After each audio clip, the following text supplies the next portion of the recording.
Guys, welcome to Nursing Discussion. I am Pragati and today's video is gonna be about sinusitis. Sinuses. In our skull bone, they are hollow spaces which open into the nasal cavity. हमारे skull bone में होलो spaces होते हैं जो कि open होते हैं हमारी nasal cavity में. इनको हम पेरानेजल साइनसिस और जस्ट साइनसिस बोलते हैं. मेनली 4 टाइप के साइनसिस होते हैं. For example maxillary, the second one is ethmoid, the third one is sphenoid and the fourth one is frontal. ये चारों जो साइनसेस होते हैं हमारी बॉडी में, इनका वर्क होता है कि ये प्रोड्यूस करते हैं म्यूकस को और हेल्प करते हैं कि जो इनहेल एयर है उसको मॉइस्ट रखने का. अब आप इस इमेज में देख सकते हैं frontal sinuses, ethmoid sinuses, sphenoid sinuses और मैक्सिलरी साइनसिस. तो ये जो साइनस हैं ये बेसिकली क्या होते हैं, होलो स्पेस, मतलब कि खाली जगह की तरह होते हैं. और इसमें क्या होता है, म्यूकस का प्रोडक्शन होता है जिससे कि जो एयर हम इनहेल कर रहे हैं उसको जो म्यूकस है वो मॉइस्ट रख सके.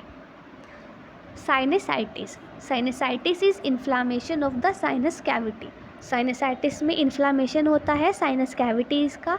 साइनस कैविटीज़ जैसे कि आपको अभी बताया मैंने कि क्या होते हैं, ये हमारे होलो स्पेसिस, इनमें इन्फ्लामेशन हो जाता है. It refers to a condition in which one or more sinuses get inflamed creating pain और हेडेक. ये एक ऐसी कंडीशन होती है जिसमें हमारा एक या फिर एक से ज़्यादा जो साइनस हैं वो क्या हो जाते हैं, इन्फ्लेम हो जाते हैं, उनमें इन्फ्लामेशन कोज हो जाती है, उनमें रेडनेस आ जाती है, जिसके वजह से जो पेशेंट होता है उसको पेन होता है और सिर में दर्द, हेडेक होता है. साइनसिस, अब आप इस इमेज में देख सकते हैं हेल्दी साइनसिस और साइनसाइटिस में क्या हो रहा है. जो हेल्दी साइनसिस हैं उनमें आपको कोई भी रेडनेस नहीं देखने के लिए मिल रही है, जबकि जो साइनसाइटिस है वहाँ पर आपको जो हमारे साइनस हैं उनमें इन्फ्लामेशन, उनमें रेडनेस देखने के लिए मिल रही है. और क्या हो रहा है यहाँ पर, एक्सिस म्यूकस प्रोडक्शन, मतलब कि जो म्यूकस का प्रोडक्शन है वो ज़्यादा अमाउंट में हो रहा है. इटियोलॉजी, बेसिकली किस किस कारण के वजह से साइनसाइटिस होता है. बैक्टीरियल और वायरल इन्फेक्शन, अगर कोई भी बैक्टीरिया या फिर वायरस हमारी बॉडी में आता है तो उसकी वजह से साइनसाइटिस हो सकता है. फंगल इन्फेक्शन या फिर कोई भी any anatomical deformity in which the sinus openings are too small making it difficult to drain the excess mucus. यानी कि कोई भी ऐसी एनाटोमिकल डिफॉर्मिटी होना जिसके वजह से जो हमारे साइनस हैं उनकी जो ओपनिंग है वो बहुत ही छोटी है, बहुत ही स्मॉल है, जिसके वजह से जो म्यूकस है उसका ड्रेन, मतलब कि वो बाहर नहीं आ पाता, जो म्यूकस है वो अच्छे से ड्रेन आउट नहीं हो पाता है. या फिर कोई भी स्मोक और एलर्जेंस जैसे कि पोलन, डस्ट या फिर कोई परफ्यूम स्मेल, मतलब अगर किसी को भी एलर्जी है पोलन से या फिर किसी परफ्यूम से तो उसको साइनसाइटिस हो जाता है. या फिर कोई भी upper respiratory tract infection patient को होता है तो बेसिकली इसके 4 टाइप्स होते हैं. The first one is acute sinusitis जो कि ज़्यादातर 4 वीक्स तक रहता है. द सेकंड वन इज़ सब एक्यूट साइनसाइटिस, ये ज़्यादातर 4 to 12 वीक्स तक रहता है. The third one is chronic sinusitis जो कि मोर देन 12 वीक्स तक रहता है. The fourth one is recurrent sinusitis, means कि अगर किसी पेशेंट को 1 ईयर में 3 या 3 से ज़्यादा बार साइनसाइटिस हो चुका है तो हम उसको रिकरेंट साइनसाइटिस बोलेंगे. यानी कि उसको 3 या 3 से ज़्यादा बार साइनसाइटिस के जो है एपिसोड्स आ चुके हैं. क्लिनिकल मैनिफेस्टेशंस, हमें क्या क्या साइन एंड सिम्टम्स देखने के लिए मिलेंगे पेशेंट्स में.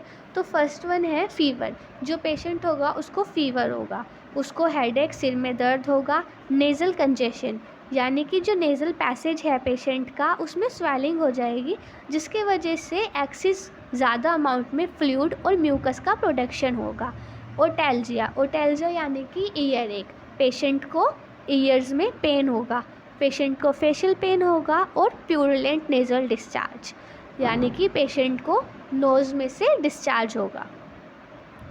Now the medical management is decongestants. हम पेशेंट को डीकंजेस्टेंट्स देंगे जिससे कि जो नेज़ल स्टिफनेस है पेशेंट की वो कुछ अमाउंट में कम हो सके.